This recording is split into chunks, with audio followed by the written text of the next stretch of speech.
going on, guys? Jesse with Doolittle Garage here, and making an update video on everything that we've got done this weekend. Boy, were we freaking busy. The video I posted before, we got the turbo C10 truck back up and running. Andy worked really hard on that this weekend. I mean, didn't quit. We probably had 4 o'clock mornings working on it, working on the black square body, and working on the LS swap square body of mine. We got pretty far on all of it. We got the transmission line fixed, and right now we're trying to figure out what we want to do for tuning and all that, but she's back in there like she never come apart. One thing that we're going to be next to figure out is how we're going to run this exhaust, and I guess I'm kind of asking advice, pointers, kind of how would y'all do it. What we're thinking is we're going to try to come out here and loop around and then come down and go out the corner of the fender here, which would be somewhere below this emblem. But when the hood closes, so we were looking at all this with the hood open. We weren't thinking about these springs laying down in this spot here. Well, when we had the hood off and the springs down and or the hinges down, when we were doing the motor, I noticed, well, damn, those are going to be right in the way. So we're trying to figure it out. We might run this way, move these heater lines up, and come around underneath it, and go underneath the supply here, right in this hole, and come out. Or we can move these lines and come out and go straight down through here, in between the frame and the starter, wrap it right there where it goes around the starter, and then go out and come out, somewhere down here on the side of the truck. Same for this side. This turbo is a little angled different, but we can do the same thing. We can come out here, or we can come around and go down underneath here, through here, and come around and under. Or we can massage these brake lines back just a little bit, and we can come off of here and go down in between the frame rail and the block right here. And I mean, once you get down in there, it's wide open. So we're trying to figure some of that stuff out. Maybe y'all comment and which would be a way y'all would prefer to do it. And also, if you let us know, what kind of some of y'all boosted people that may be watching this might be running, your timing and stuff for per pounds of boost or whatever. Let's say you're running 12 to 15 pounds of boost. Where are you trying to keep your timing at? Because this is a new one for us on a turbo build or a boosted application 1. And we're just kind of learning. So if y'all have any pointers or anything like that, let us know. One thing we're thinking he might have is a weak fuel pump, or this is just a cheap boost regulator, reference regulator, but that regulator does not read when the pump is on. And I don't know if it's supposed to read like once you're in boost and then it starts building PSI. I'm not sure exactly how that works. I haven't got a straight answer. So then again, if any of y'all know, comment either on this video, or you can go to our Facebook page, Doolittle Garage, and message or comment on there, and let us know if any of y'all boosted people are watching these videos we're putting out. But she is, other than that, I mean, she's 100% back together. We've got the transmission leak fixed, like I said. And, I mean, she runs really good. Actually sounds like the cam hits a little harder.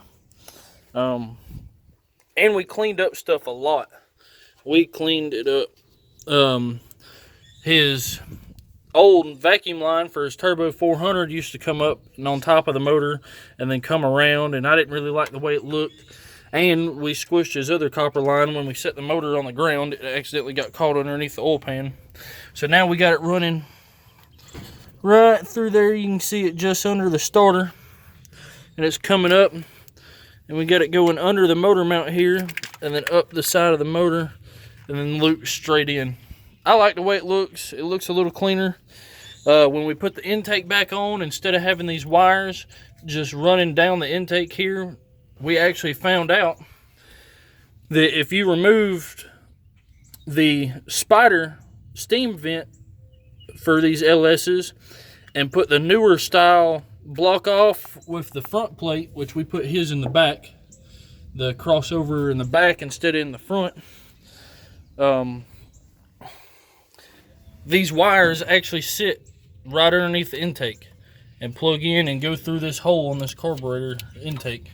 If you do not remove that spidered, the whole steam vent tubes, it will not sit down on it because the wires and the tube is fighting for the same area space in such a small area.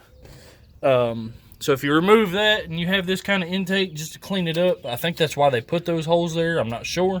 I'm guessing because those plugs fit right through there, and we clean that up.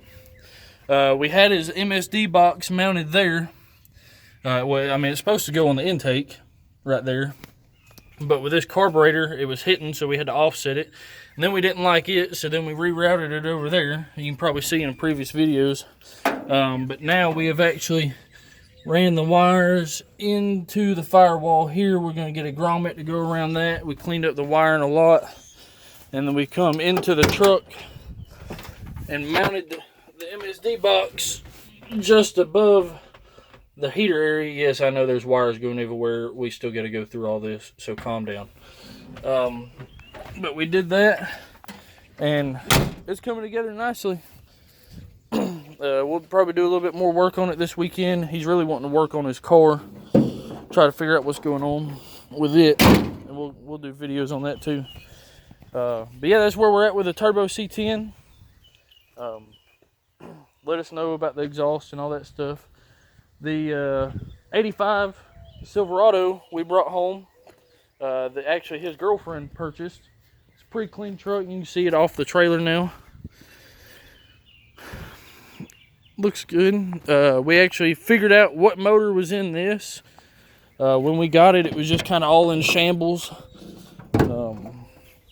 We had a points distributor on it. I mean, it looked like somebody just pulled this out of a 70 model something and just set it right down in this truck.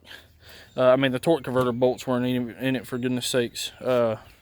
We did get it to bust off. It runs. We just kind of threw some stuff together. You know, quick like, nothing's final on this. But it will crank up and run.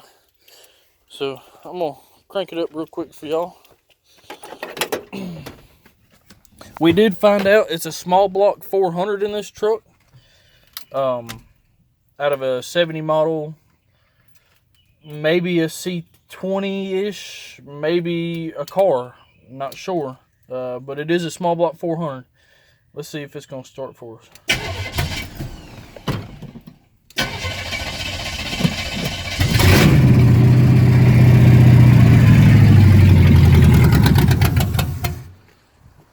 It starts. And it runs. Let's see if we can get it one more time.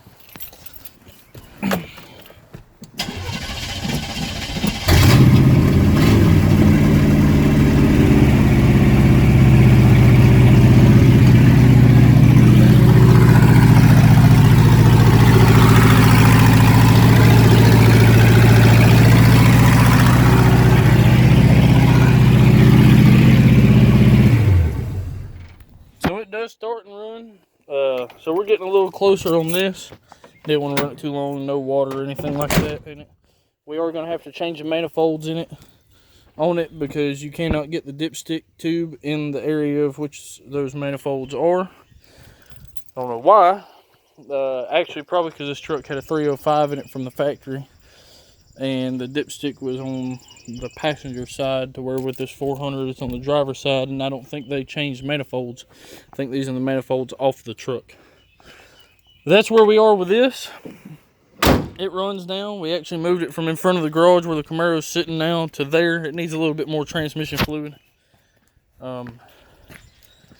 Like I said, he was busy, I was busy, and we were just hard at it this weekend on working on stuff. I actually have today off. It's Tuesday today. I have today off. We didn't have any work, so the 86 LS swap is the pictures I posted before. The 305, that was the last time the 305 was in it. And this is where we're at now. We have got the LS motor in the truck. All the accessories are just held on with like 2 or 3 bolts. Just mocking it up, trying to see how it fits. The intake's not bolted down yet. I put manifolds on there with 1 bolt. These are 2010 Camaro SS manifolds, and I mean, they look like they're going to work perfect. I mean, almost put it in the factory location on the truck, so to speak. I mean, it does not hit. They swoop right to the back of the truck. I mean, it is like awesome. Still got some plumbing stuff to do. I went to the parts store earlier and got the transmission fluid and everything. I've got my stall converter. Well, it's not in the box. It's actually under the truck still. I just pulled the transmission back out of the truck last night. I'm about to set it up on its end, change the filter, put a gasket on it, and put the torque converter, or fill the torque converter full of fluid. I'm running Type F fluid in this GM transmission per the torque converter specs and the company's recommendations. And it says that it's like shift kit in a bottle, so to speak. Also, I had to make my own motor mounts because I wanted to run AC on this truck. So this side, I left my motor mount on the frame rail in the factory position, and I left the cross member in the factory position. I bolted the transmission to the motor without the torque converter or anything in it, just like that, just for mock-up. I lined the transmission up in the cross member, put the bolt in it so it couldn't go anywhere, and set the motor down. And wherever it sat is where it was getting put, which should be in the factory location front to back, as the same as the 305. The only thing was I had to adapt to the block with my clamshell motor mounts, because the LS block, the motor mounts sit further back. So we all know you have to buy adapter plates. You can get the 1-inch set back, 1-inch set forward, or the centers. I didn't want to fight with any of that to try to figure out what I needed, so I just made my own. And I was going to have to modify the passenger side anyhow, because I want to run AC on this truck still. And I didn't want to spend money and buy the aftermarket brackets to, still run the old pancake compressor on this truck. I went ahead and I'm going to upgrade to the LS compressor that mounts down low on the left. Now, this is where I'm probably going to get criticized. Yes, this is all original truck.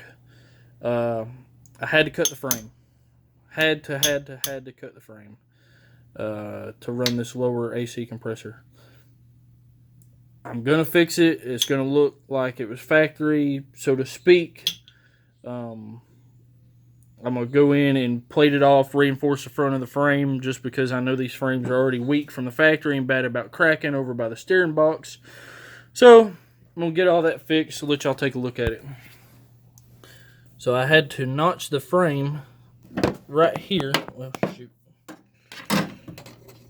I had to notch the frame from here to here to get these AC lines. Technically, I didn't have to go that far, but I was like, I don't want to fight with it. I don't want to have to pull the motor back out to just to cut some metal. So I'm gonna go big or go home. So I went big. Now this hole here was the factory location for that bolt for this motor mount.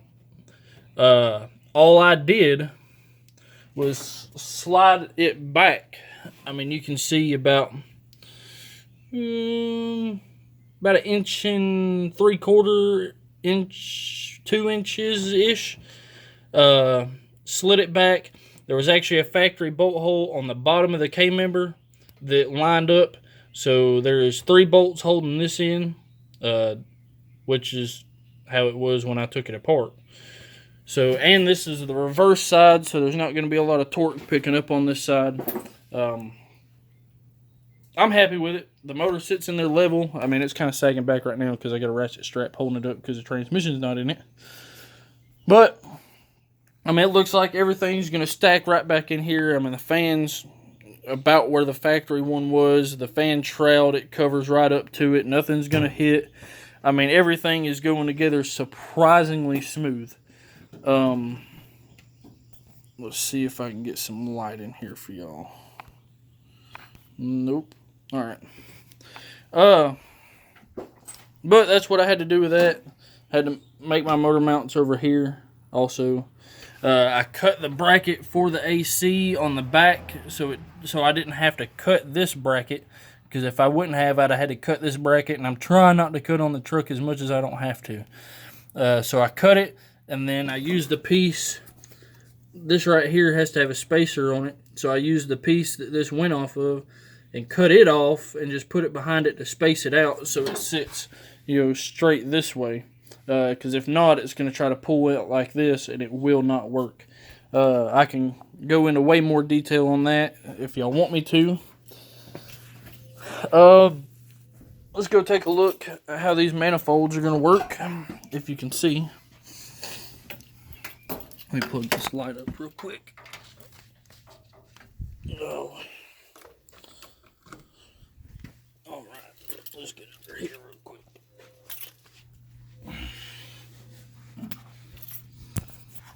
There's my little converter. Alright. Well, right there's a manifold.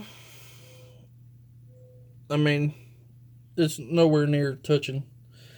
And once the motor's picked up, it sits right down in there. And there's the other one. I mean, it's almost like they were made for the truck. Let's see if I can get this light out of here real quick.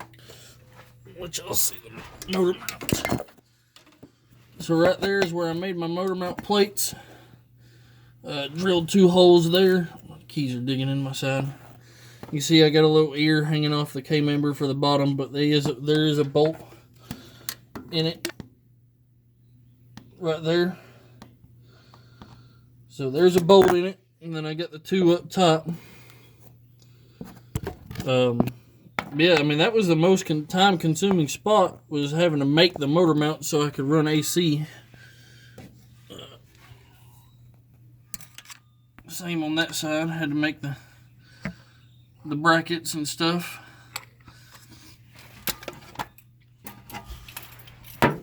But, oh my lord, it's hard rolling around on the floor. I need to lift.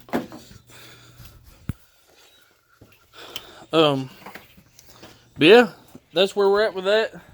I'm hoping to have this transmission thrown back in the truck here in a couple hours. I gotta cut grass. So I'll probably cut the grass before the rain comes in. And then